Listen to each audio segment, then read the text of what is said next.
रामू के घर का बड़ा पिछवाड़ा, जिसे एक मिनी फैक्ट्री में बदल दिया गया है। वहाँ 5 बड़े बड़े मिट्टी के तंदूर लाइन से लगे हैं। भोलू एक तंदूर में कोयला डाल रहा है और रामू मुर्गों पर मसाला मल रहा है।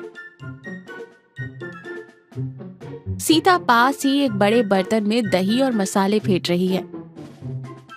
तभी दरवाजे से काका अपनी नाक सिकोड़ते हुए, खुशबू सूंघते हुए अंदर आते हैं।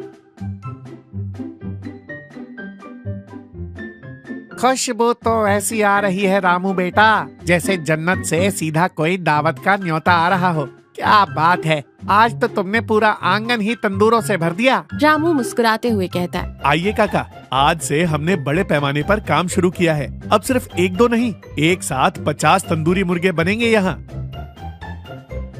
सीता मसाला मिलाते हुए कहती है, काका आप बैठिए, रामू ने खास आपके लिए पहला पीस निकाला है। चक्कर बताइए, मसाले कैसे हैं?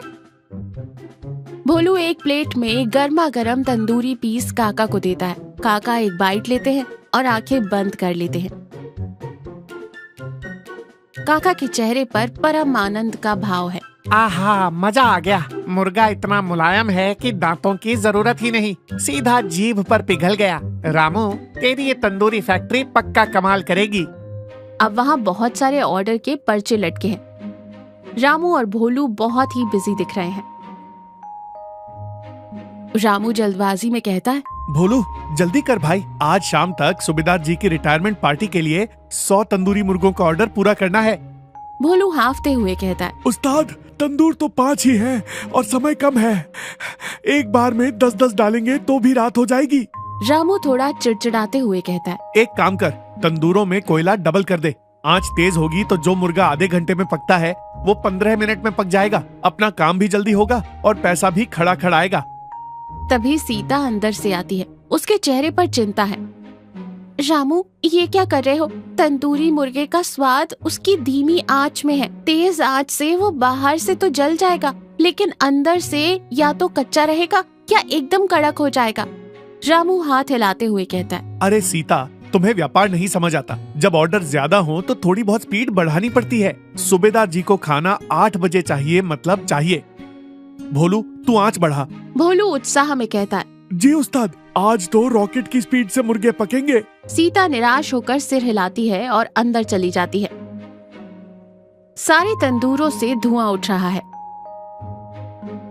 रामू और भोलू तेज आंच पर सारे मुर्गे पका रहे हैं और एक बड़ी मेज सजा दी गई है। बाहर से तो वो लाल और कुरकुरे लग रहे हैं। देख भोलू, इसे कहते हैं स्मार्ट वर्क। 100 मुर्गों का ऑर्डर समय से पहले तैयार। तभी काका हमेशा की तरह टहलते हुए आते हैं। रामू, आज तो तुम्हारी फैक्ट्री से धुआं ही धुआं निकल रहा है। सूबेदार जी की दावत का माल तैयार है क्या? लाओ जरा चेकिंग तो कर लूं कि क्वालिटी कैसी है। बिल्कुल काका, ये लीजिए सबसे बेहतरीन पीस। भोलू काका को एक लेग पीस देता है। काका उसे दांतों से तोड़ने की कोशिश करते हैं। काका पूरी ताकत लगाते हैं। उनके चेहरे की नसें तन जाती हैं। मुर्गा खिंचता है पर टूटता नहीं। काका उसे दोनों हाथों से खींचते हैं, लेकिन वो इलास्टिक की तरह खिंचकर वापस आ जाता है। काका हांफते हुए मुर्गे को घूरते हैं। अरे रामू, ये मुर्गा है या ट्रैक्टर का टायर? इसे चबाने के लिए तो मुझे शेर के जबड़े उधार लाने पड़ेंगे। रामू हैरानी से कहता है, क्या बात कर रहे हो काका? लाओ मुझे दो। रामू खुद एक पीस तोड़ने की कोशिश करता है, पर वो सच में बहुत सख्त और बेस्वाद हो चुका है। रामू के तो पसीने ही छूट जाते हैं। भोलू मासूमियत से कहता है, उस्ताद, मुझे लगता है ये मुर्गा अपनी जिंदगी में बहुत जिम जाता था, इसलिए इसके डोले शोले कड़क हो गए हैं। रामू गुस्से में कहता है, चुप कर बेवकूफ, ये मेरी जल्दबाजी का नतीजा है। तेज आंच ने मुर्गों का सारा रस सुखा दिया और उन्हें रबर बना दिया। और सिर पकड़कर बैठ जाता है। हे भगवान, अब क्या होगा? शाम को सूबेदार जी की दावत है। अगर ये खाना वहाँ गया तो मेरी फैक्ट्री और मेरी इज्जत दोनों बंद हो जाएंगी। रामू के घर का बरामदा। रामू उदास और हताश बैठा है। शाम ढल रही है। तभी सीता हाथ में चाय के 2 कुल्हड़ लेकर आती है और रामू के पास बैठ जाती है। क्या हुआ रामू? बड़े व्यापारी बन रहे थे, अब ये मुंह क्यों लटका लिया है? रामू रुंधे गले से कहता है। तुमने सही कहा था सीता, मैंने चंद रुपयों और समय बचाने के लालच में अपने हुनर का ही गला घोंट दिया। मैं भूल गया कि लोग मेरे पास इसलिए आते हैं क्योंकि मैं खाना दिल से बनाता हूँ, मशीन की तरह नहीं। अब मैं बर्बाद हो गया। सीता रामू के कंधे पर हाथ रखते हुए कहती है, बर्बाद वो होता है जो अपनी गलती ना माने। तुमने अपनी गलती मान ली, यही तुम्हारी सबसे बड़ी जीत है। जो खराब हुआ सो हुआ, उन्हें फेंक दो। अभी दावत में 4 घंटे बाकी है। 4 घंटे? पर 100 मुर्गों का इंतजाम फिर से कैसे होगा?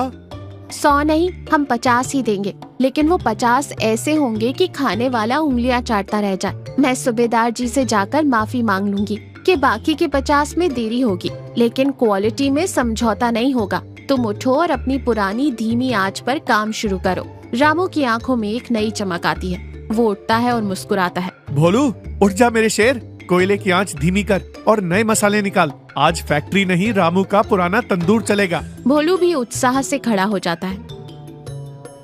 अगले कुछ मिनटों में रामू बहुत प्यार से और धैर्य से मुर्गों को धीमी आंच पर पका रहा है। सीता मसाले लगा रही है। माहौल में एक शांति और सुकून है। अगला दिन, सूबेदार जी का बड़ा आंगन, जहाँ दावत चल रही है। लोग पंगत में बैठे हैं। रामू और भोलू खाना परोस रहे हैं। रामू थोड़ा नर्वस है। सीता दूर खड़ी देख रही है। काका भी दावत में बैठे हैं। रामू की सांसें अटकी हुई हैं। काका पहला निवाला तोड़ते हैं। मुर्गा बहुत ही आसानी से और कोमलता से टूट जाता है। काका उसे मुंह में रखते हैं। एक लंबा पॉज। सब रामू को देख रहे हैं। काका आंखें खोलकर जोर से कहते हैं, अरे सूबेदार जी, ऐसा मुलायम और जायकेदार तंदूरी मुर्गा तो मैंने अपने पूरी 60 साल की उम्र में नहीं खाया। रामू बेटा, तुमने तो आज स्वाद का जादू कर दिया। ऐसा लग रहा है जैसे हर निवाले में तुमने अपना दिल घोल कर रख दिया हो। आसपास बैठे अन्य मेहमान भी सिर हिलाकर तारीफ करने लगते हैं। सच में रामू भाई, आज से तुम्हारी फैक्ट्री का नाम पूरे जिले में मशहूर होगा। रामू चैन की सांस लेता है और सीता की तरफ देखता है। सीता गर्व से मुस्कुरा रही है। भोलू काका से मजाक में कहता है, देखा काका, कल वाला मुर्गा जिम जाता था, आज वाला मुर्गा योगा करता था, इसलिए एकदम रिलैक्स और मुलायम है। सब जोर से हंस पड़ते हैं। रामू काका के पास आता है और हाथ जोड़ता है। काका और आप सभी का बहुत शुक्रिया। कल मुझे एक बहुत बड़ी सीख मिली। कोई भी काम हो, चाहे वो खाना बनाना हो या कोई व्यापार, जो काम धैर्य, ईमानदारी और प्यार से किया जाता है, उसका स्वाद और उसका फल हमेशा मीठा होता है। लालच और जल्दबाजी हमेशा इंसान को रबर की तरह सख्त और बेस्वाद बना देती है। बहुत सही बात कही रामू बेटा, लेकिन अब बातें कम कर और ये योग करने वाला एक और मुर्गा मेरी प्लेट में रख दे। सब फिर से ठहाका मारकर हंसने लगते हैं।